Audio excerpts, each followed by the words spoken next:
सभी को नमस्कार। मैं डॉक्टर मजीद शेख, हिंदी विभाग, प्रतिष्ठान महाविद्यालय पैठन, जिला औरंगाबाद, महाराष्ट्र। आज का मेरा विषय है संत कबीर एक नई दृष्टि।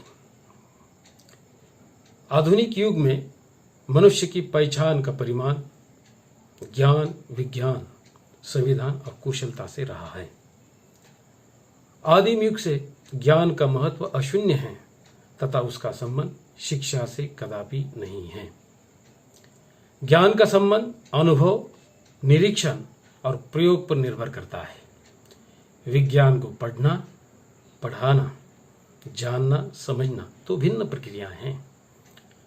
चूंकि विज्ञान को पढ़ने वाला, पढ़ाने वाला वैज्ञानिक दृष्टिकोण रखता हो, ऐसा बिल्कुल नहीं है। हमारे देश का बड़ा दुर्भाग्य रहा है कि हमने तकनीकी का स्वीकार तो किया, परंतु इसके पीछे का वैज्ञानिक दृष्टिकोण को समझना आवश्यक नहीं समझा। संविधान का स्वीकार यानी समग्र रूप से मानवीय मूल्यों का अंगीकार करना है। अब रहा प्रश्न कुशलता का। कुशलता का संबंध कथनी करनी से होता है। जब किसी के कथनी करने में भेद होता है तो उसका प्रभाव दूरगामी नहीं होता। इतिहास गवाह है कि मध्य युग में समाज सुधारक, क्रांतिकारी व्यक्तित्व के धनी संत कबीर ने समग्र भक्ति आंदोलन को व्यापक रूप से प्रभावित किया है। संत कबीर अपढ़ थे, पर ज्ञानी एवं वैज्ञानिक दृष्टिकोण को लेकर जीते रहे। भारतीय संविधान के निर्माता भारत रत्न डॉक्टर बाबा साहेब अम्बेडकर जी संत कबीर के व्यक्तित्व से काफी प्रेरित थे। अपितु कबीर का समग्र काव्य दर्शन मानवीय मूल्यों को स्थापित करने वाला रहा है। अर्थात उनका मुख्य उद्देश्य मनुष्य को प्रतिष्ठा दिलाना रहा है। संत कबीर के कथनी करने में भेद न होने के कारण इनकी कुशलता का प्रभाव मध्य युग से लेकर आधुनिक काल तक यानी आज तक रहा है और भविष्य में भी रहेगा। ज्ञान, विज्ञान, संविधान और कुशलता की आलोक में संत कबीर पर एक नई दृष्टि से विवेचन किया जाएगा। कबीर के काव्य में विषय वस्तु प्रधान है। अपने मत का प्रचार करने के लिए कबीर ने कविता कही थी। उन्होंने मसी कागज छुआ नहीं था। उनकी वाणी का संग्रह बाद में उनके शिष्यों ने किया। कबीर का विचार दर्शन उनके जन्म और जाति से काफी प्रभावित हैं।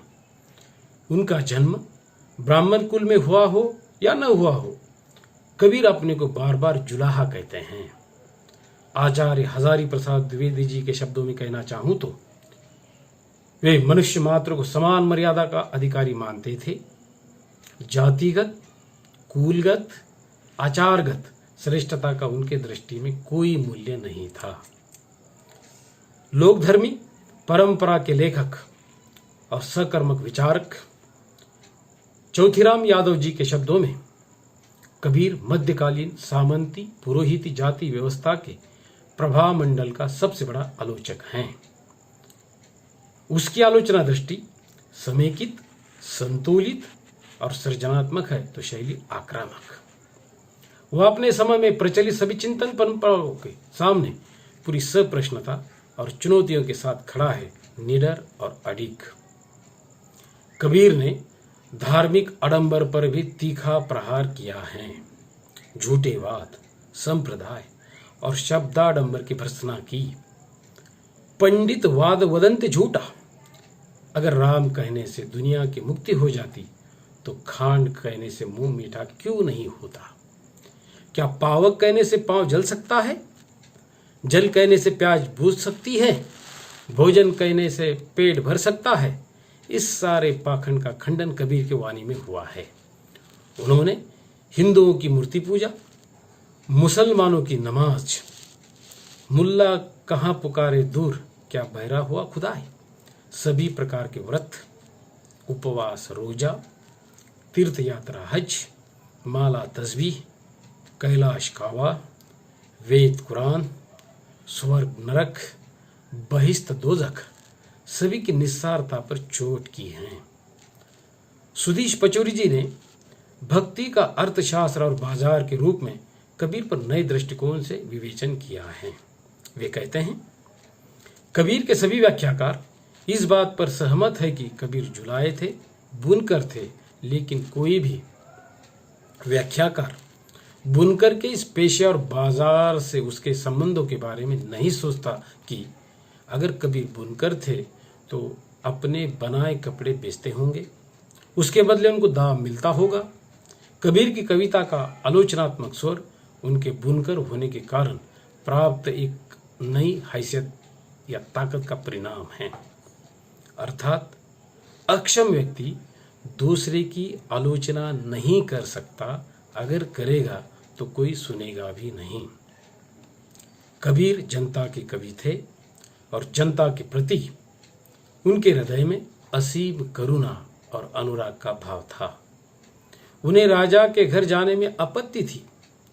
कबीर का स्वामी आनंदमय विरोध करने वाला है, जिसने किसी जाति बंधन को नहीं माना। कबीर के कथनी और करनी के सामंजस्य पर भी बहुत जोर दिया। उन्होंने कहा कि जब तक हमारी करनी अच्छी नहीं होगी तब तक कथनी का कोई भी मूल्य नहीं है। कथनी कथी तो का भया, जे करनी ना ठहराई, कालबूत के कोटजू देशती ढई जाएं। जब तक हम अपने में अपेक्षित सुधार नहीं कर लेते तब तक हमें दूसरों का मखौल उड़ाने का कोई भी नैतिक अधिकार नहीं है। कबीर ने निर्गुण प्रेम भक्ति का मार्ग लोगों को दिखाया और प्रेम को साध्य और साधन दोनों भी माना। पोती पड़ी पड़ी जगमुआ पंडित भयान कोई, एक आखिर पीव का पढ़े सु पंडित होई। वे ईश्वर को सबके घट घट में बताकर सब झंझटों को ही खत्म कर देते हैं और यह स्पष्ट कर देते हैं कि केवल अज्ञानी लोग ही उसकी खोज में तीर्थों की खाक छानते हैं। कस्तूरी का उदाहरण देते हुए कहते हैं, कस्तूरी कुंडली बसे ब्रग ढूंढे मनवाही, ऐसे घटी घटी राम है दुनिया देखे नहीं।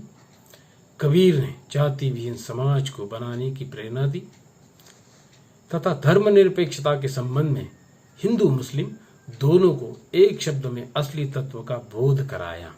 वे कहते हैं, एक बूंद एक मलमूत्र, एक चाम एक गूदा, एक ज्योति थे सब उत्पन्ना, कौन बामन कौन सुधा। भारत के संविधान के अनुरूप छुआछूत एक अपराध है, फिर भी छुआछूत जातिवाद के कारण मिट न सकी। अंतरजातीय विवाह को प्रोत्साहन देने में कबीर के मानवतावादी सिद्धांत का हर मनुष्य अनुकरण करने लगे तो समाज जाति विहीन हो जाएगा और भारत का धर्मनिरपेक्षता का सिद्धांत कुछ मात्रा में सफल हो जाएगा। कबीर प्रेम को जीवन का मूल मंत्र मानते हैं। उनके अनुसार सच्चा धर्म वही है जो मनुष्य को प्रेम की सीख देता है। वे मनुष्य के दुख से द्रवित होकर बड़ी हृदयद्रावक भाषा में जग की पीड़ा को वर्णन करते हैं। मैं रो संसार को, मोको रोवे न कोई, मोको रोवे सो जना, जो सबद विवेकी होई। विशेष रूप से कहना चाहता हूं कि कबीर का साहित्य लोग तानपुरा पर गाने की चीज समझते हैं, पर ऐसा नहीं है। उसका रहस्यवाद समझना आसान नहीं है। उन्होंने मानवता के लिए जो प्रयत्न किए वो बेमिसाल है। अपितु उनके रहस्यवाद को समझने के लिए मानव जाति को एकरूप होना आवश्यक है। अर्थात कबीर के पदों को केवल तानपुरा पर गाने की चीज न समझे। सारांश रूप में कहा जा सकता है कि कबीर ने समाज के दोषों का दर्शन कराकर उनके लिए जो उत्तरदायी थे उनको फटकार सुनाकर जिस स्वस्थ कल्याणकारी मार्ग की ओर समाज को प्रेरित किया वो बहुत ही महत्वपूर्ण कार्य था। आज भी समाज को कबीर जैसे विभूतियों के नेतृत्व की आवश्यकता है। वर्तमान समय में विज्ञान की असाधारण प्रगति ने मनुष्य का प्रभुत्व बढ़ा दिया है, फिर भी वह तुच्छ हैं, संकटग्रस्त हैं, दुखी हैं और रंगों में बटा हुआ है। जातियों और वर्णों में विभाजित हैं, उनके बीच धर्मों की दीवारें खड़ी हैं, सांप्रदायिक द्वेष हैं, वर्ग संघर्ष की तलवारें खिंची हुई हैं, दिल में अंधेरा है, छोटे छोटे स्वार्थ और दंभ है जो मनुष्य को मनुष्य का शत्रु बना रहे हैं। ऐसे संक्रमण काल में हमें नए विश्वास की, नए आस्था और नए प्रेम की आवश्यकता है। इस बिंदु पर कबीर हमें आश्वस्त ही नहीं करता, अपितु कभी कभी तो लगता है कि उसका संवेदनशील और जागरूक मनुष्य उसके कवि से भी महान है। वे कहते हैं, सुखिया सब संसार है खाए और सोए, सुखिया सब संसार है खाए और सोवे, दुखिया दास कबीर हैं जागे और रोवे, दुखिया दास कबीर है जागे और रोवे। धन्यवाद।